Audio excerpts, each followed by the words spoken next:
بسم اللہ الرحمن الرحیم۔ السلام علیکم ورحمۃ اللہ وبرکاتہ۔ حکیم حافظ ذوالفقار احمد چوہان آپ سے مخاطب ہے۔ آج ہم آپ کو بتائیں گے بڑی عید پر چھوٹا گوشت کھانے کا طریقہ، اور ہم آپ کو جس طریقے سے گوشت کھانا سکھائیں گے، بتائیں گے، اس طریقے سے گوشت کھانے سے آپ کی طبیعت خراب نہیں ہوگی، بلکہ انشاءاللہ جسم پر مثبت اثرات ظاہر ہوں گے اور جسم طاقتور بنے گا۔ گوشت کھانے کا آپ کو فائدہ ہوگا۔ اکثر دیکھا گیا ہے کہ بڑی عید پر گوشت کھانے کے بعد لوگوں کی طبیعت خراب ہو جاتی ہے، بعض کو موشن اور بعض کو تو ہیضہ تک کی نوبت آ جاتی ہے۔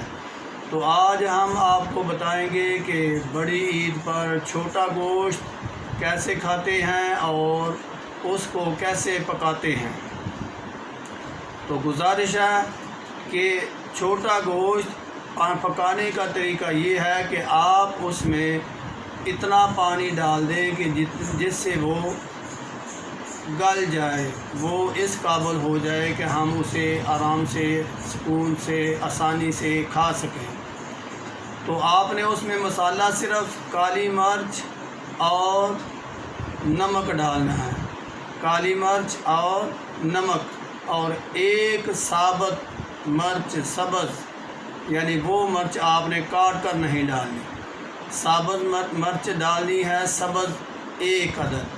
تو آپ اس کو پکائیں اور ہلکا سا شوربہ رکھ دیں، تو آپ اس کو جتنا مرضی کھائیں، انشاءاللہ میرے اللہ کے فضل سے یہ آپ کو ہضم ہوگا۔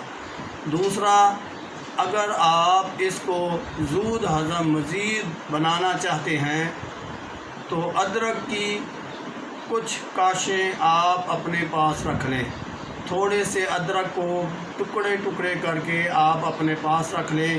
جب گوشت کھائیں تو ساتھ اس کی جو کاشیں ہیں وہ بھی آپ تھوڑا تھوڑا کر کے منہ میں چباتے جائیں، اور ساتھ جو پانی پینا ہے وہ میں آپ سے گزارش کروں گا تازہ پانی پئیں یا ہلکا نیم گرم پانی استعمال کریں پینے کے لیے۔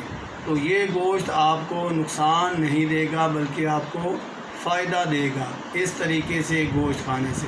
اگر آپ اس کا سالن بنانا چاہتے ہیں، پراپر سالن، تو پھر آپ چھوٹے گوشت میں کالی مرچ، نمک، ادرک، ہلدی، لہسن، زیرہ سفید اور دھنیا، یہ مسالے ڈال لیں، اور پھر اس کو شوربے والا گوشت بنائیں۔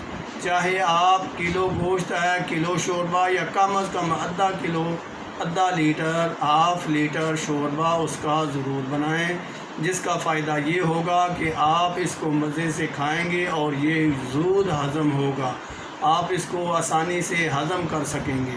میں آپ سے یہی گزارشات کرنا چاہتا تھا کہ میرے ویورز گوشت کھانے کے بعد کوئی بھی مسئلہ محسوس نہ کریں بلکہ فرد محسوس کریں۔